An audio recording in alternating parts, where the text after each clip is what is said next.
नमस्कार दोस्तों, मैं हूं टीआर सर और आप देख रहे हैं जीके करंट अफेयर्स अब तक। आज 7 मई 2026। आज के दिन में हम रविंद्रनाथ टैगोर विश्व एथलेटिक्स दिवस और आज के ऐतिहासिक घटनाएं के बारे में चर्चा करेंगे और इनसे जुड़े 10 महत्वपूर्ण प्रश्नों को जो आपके पेपर की दृष्टि से अत्यंत महत्वपूर्ण है, इस पे हम चर्चा करेंगे। तो चलिए देर ना करते हुए हम चर्चा करते हैं आज के दिवस के बारे में। देखते हैं आज 7 मई दैनिक ज्ञान बुलेटिन, रविंद्रनाथ टैगोर विश्व एथलेटिक्स दिवस और आज की ऐतिहासिक घटनाएं, इन सभी के बारे में हम चर्चा करेंगे। तो चलते हैं, देखते हैं रविंद्रनाथ टैगोर के बारे में। यानी रविंद्रनाथ टैगोर जैसे गुरुदेव केवल एक कवि ही नहीं बल्कि एक बहुआयामी प्रतिभा थी। जैसे साहित्य के क्षेत्र में, कला के क्षेत्र में, राष्ट्रगान और संस्थागत विरासत और राजनीतिक विरोध, तो इन सभी के बारे में हम जानते हैं। यानी कला का अनोखा रूप, इन्होंने अपनी पांडुलिपियों में काट छांट करते समय जो आकृतियाँ बनाई, वहीं से उनकी चित्रकला की शुरुआत हुई। संस्कृति की सेतु, यानी वे संस्कृति के विरासत थे।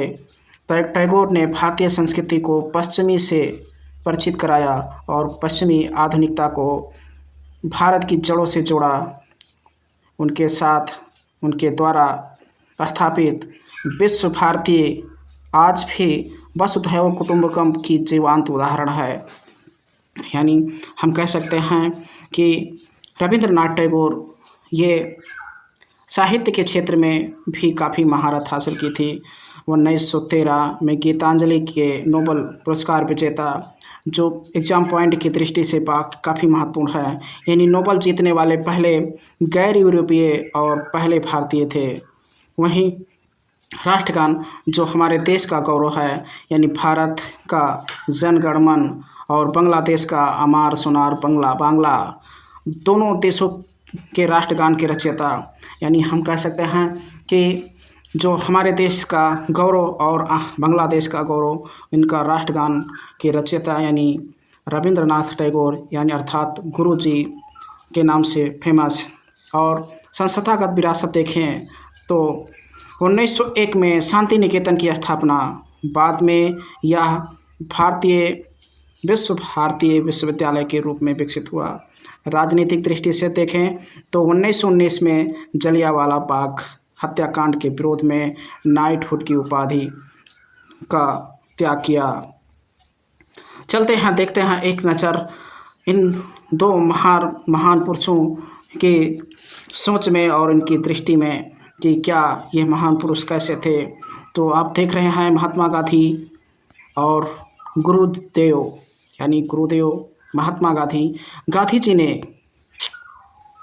गांधी जी को सबसे पहले इस नाम से संबोधित किया। यानी महात्मा का नाम रविंद्रनाथ टैगोर ने दी इस उपाधि को, और गांधी जी ने गुरुदेव की उपाधि टैगोर को दिया। तो दोनों एक अपने अपने विचार प्रस्तुत किए और उनको उन्हीं दृष्टि के आधार पर उनके नामों को संबोधित किया। यानी रविंद्रनाथ टैगोर और महात्मा गांधी आधुनिक भारत के दो सबसे महान स्तंभ थे। यद्यपि दोनों एक दूसरे का बहुत सम्मान करते थे। यानी गांधी जी को महात्मा की उपाधि टैगोर ने दी और टैगोर को गुरुदेव गांधी जी ने कहा। फिर भी इनके विचारों में गहरे मौलिक मतभेद थे। उन्होंने उनकी विचारधाराओं की तुलना की है, यानी दोनों की विचारधाराएं अलग अलग थीं। यानी जैसे राष्ट्रवाद के क्षेत्र में देखा जाए तो गांधी जी का राष्ट्रवाद ब्रिटिश शासन से मुक्ति और स्वदेशी पर केंद्रित था, लेकिन वह राष्ट्र को एकजुट करने के लिए राजनीतिक आंदोलन में विश्वास रखते थे। और वहीं टैगोर संकीर्ण राष्ट्रवाद के विरोधी थे। उनका मानना था कि राष्ट्रवाद अक्सर मानवता से ऊपर हो जाता है, जो युद्ध और घृणा को जन्म देता है। वह विश्व मानवता के समर्थक थे। शिक्षा के क्षेत्र में दोनों को विचारों को समझें तो गांधी का विचार था कि नई तालीम के समर्थक थे जो चरित्र निर्माण और व्यावसायिक कौशल पर जोर देती थी। वह मातृभाषा में शिक्षा के पक्षधर थे। लेकिन टैगोर टैगोर की शिक्षा पद्धति प्रकृति की सान्निध्य में व्यक्तित्व के विकास और कल्पना अभिव्यक्ति पर केंद्रित थी। उन्होंने शांति निकेतन की स्थापना इसी उद्देश्य से की जहां पूर्व और पश्चिम के विचारों का संगम हो सके। विज्ञान के क्षेत्र में चलते हैं तो जानते हैं इन दोनों के महान पुरुषों के विचारों के बारे में। तो गांधी पश्चिम सभ्यता और मशीनीकरण के प्रति शंकित थे। उनका मानना था कि आधुनिक मशीनें मनुष्य को आलसी और गुलाम बनाती है। उन्होंने हिंद स्वराज में इसकी कड़ी आलोचना की। लेकिन टैगोर का कहना था कि विज्ञान और तार्किकता के प्रशंसक थे। वह पश्चिमी ज्ञान और पूर्वी आध्यात्मिक के संतुलन के पक्षधर थे। वह विज्ञान को गरीबी दूर करने का एक साधन मानते थे, यानी गरीबी दूर करने का एक साधन। और भी कार्यप्रणाली और उनके विशेष अंतर थे। जैसे गांधी जी का कहना था कि चरखा चलाने और विदेशी कपड़ों के बहिष्कार को एक राजनीतिक हथियार बनाया। लेकिन टैगोर ने विदेशी कपड़ों को जलाने जैसे कार्यों का विरोध किया। उन्होंने इस आर्थिक बर्बादी कहा। टैगोर का मानना था कि केवल बाहरी विरोध पर्याप्त नहीं है, आंतरिक सुधार और मानसिक स्वतंत्रता अधिक महत्वपूर्ण है। तो इस तरह से दोनों के विचारों में काफ़ी मतभेद थे, लेकिन सम्मान एक जैसा था। चलते हैं, देखते हैं तीव्र विरोध और राष्ट्रीय शोक। तिथि 13 अप्रैल 1919 की घटना, जलियांवाला बाग हत्याकांड। प्रतिक्रिया नाइटहुड का त्याग, यानी गुरुदेव रविंद्रनाथ टैगोर।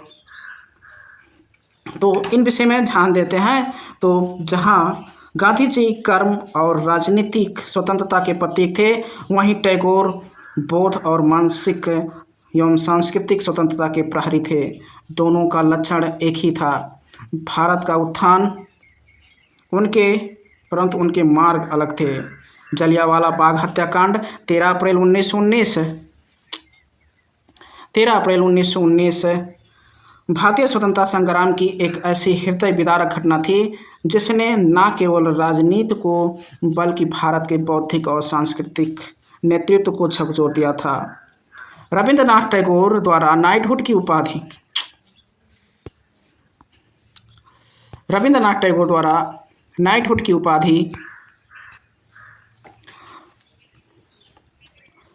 उपाधि का त्याग इस क्रूरता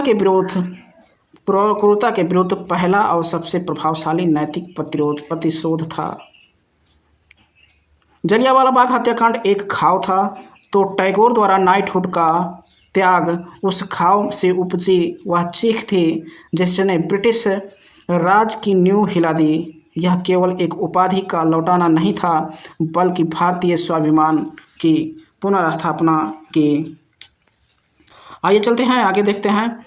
विश्व एथलेटिक्स दिवस के बारे में जानते हैं, यानी तारीख 7 मई को मनाया जाता है। शुरुआत 1996 में अंतर्राष्ट्रीय एथलेटिक महासंघ द्वारा आयोजित किया गया और उद्देश्य युवाओं के बीच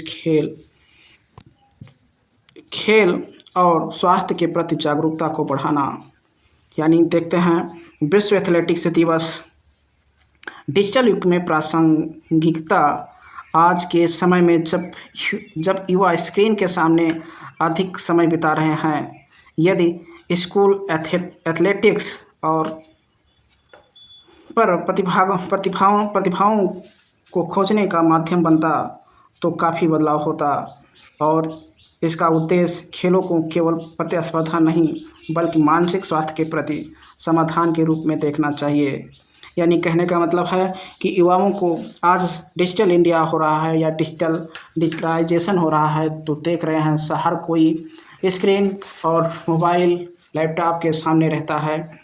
इससे उसका स्वास्थ्य बिगड़ता चला जा रहा है और इसीलिए विश्व एथलेटिक्स दिवस पर काफ़ी जोर दिया जा रहा है कि लोग का थोड़ा बहुत समय खेल कूद जैसे कार्यों में भी समय व्यतीत करें।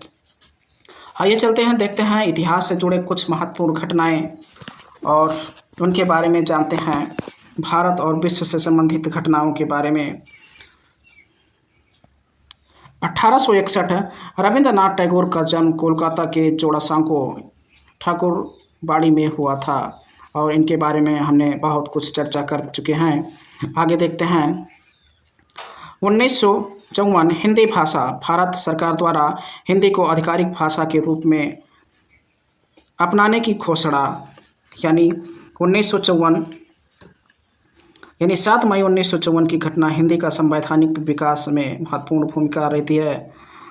संघ की भाषा, इसी दौरान यह स्पष्ट किया गया कि हिंदी को धीरे धीरे प्रशासनिक कार्यों में लाया जाएगा। यह कदम 1950 में लागू हुए अनुच्छेद 343 के लक्ष्यों को प्राप्त करने की दिशा में एक प्रशासनिक मजबूती थी। आगे देखते हैं। 1973 ईटानगर यानी अरुणाचल प्रदेश की राजधानी के रूप में नींव रखी गई।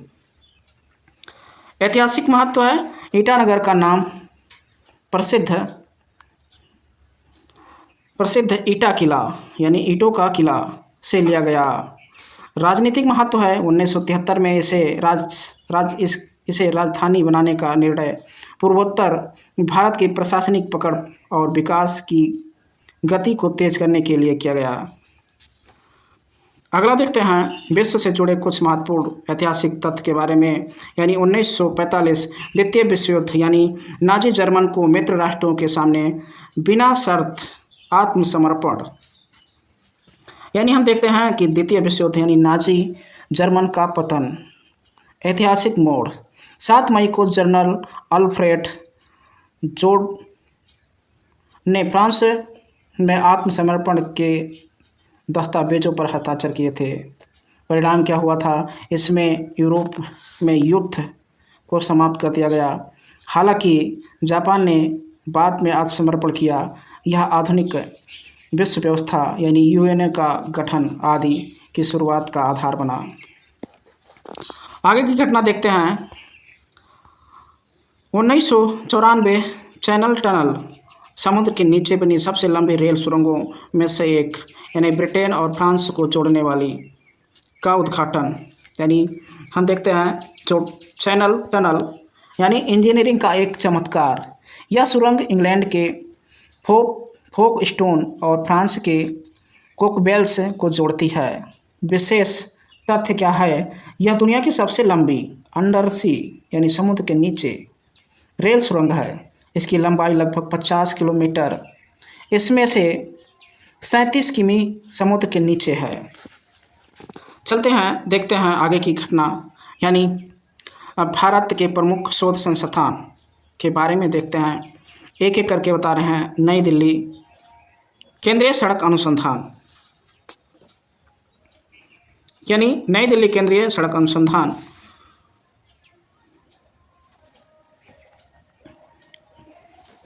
स्थापना 1952 में हुई थी। विशेष महत्व क्या है? यह संस्थान सड़कों के डिजाइन, निर्माण और रखरखाव के लिए नई तकनीकी की सलाह देती है। महत्व क्या है? भारत में राजमार्गों के निर्माण में इस्तेमाल होने वाली बेस्ट प्लास्टिक तकनीकी और स्टील स्लैग रोड का विकास में इसकी अहम भूमिका है। अगली घटना देखते हैं। गोवा राष्ट्रीय समुद्र विज्ञान संस्थान, यानी राष्ट्रीय समुद्र विज्ञान संस्थान, जिसकी स्थापना होती है 1966 में। इसका मुख्यालय डोनापाल यानी गोवा में है और इसके क्षेत्रीय केंद्र मुंबई, कोच्चि और विशाखापट्टनम में है। मुख्य कार्य क्या होता है? यहाँ हिंद महासागर की विशेषताओं, समुद्री खनिज और महासागरीय इंजीनियरिंग पर शोध करता है। आगे की घटना देखते हैं। देहरादून यानी भारतीय पेट्रोलियम संस्थान, जिसकी स्थापना 1960 में हुई थी। यह संस्थान CSIR की एक प्रमुख प्रयोगशाला है। इसका मुख्य कार्य हाइड्रोकार्बन क्षेत्र में अनुसंधान करना है। भारत में पहले बायोजेट फ्यूल का विकास इसी संस्थान ने किया था, जिसका सफल परीक्षण भारतीय वायुसेना के विमानों द्वारा किया गया। अगली घटना देखते हैं, हैदराबाद राष्ट्रीय पोषण संस्थान, जिसकी स्थापना होती है 1918 में, कुन्नूर तमिलनाडु में शुरू हुआ। 1958 में हैदराबाद स्थानांतरित हुआ। यह ICMR यानी भारतीय आयुर्विज्ञान अनुसंधान परिषद के तहत काम करता है। अगली घटना देखते हैं, लखनऊ केंद्रीय औषधि अनुसंधान संस्थान, जो स्थापना 1951 में हुई। यह दवाओं के अनुसंधान के मामले में भारत का सबसे बड़ा संस्थान है। प्रसिद्धि गर्भ निरोधक दवाओं जैसे सहेली, जो दुनिया की पहली गैर स्टेरॉयड दवा थी, इस संस्थान द्वारा विकसित की गई थी। आगे देखते हैं, मैसूर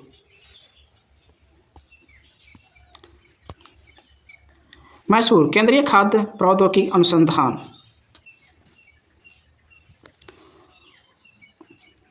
जो CFTIR से संबंधित है।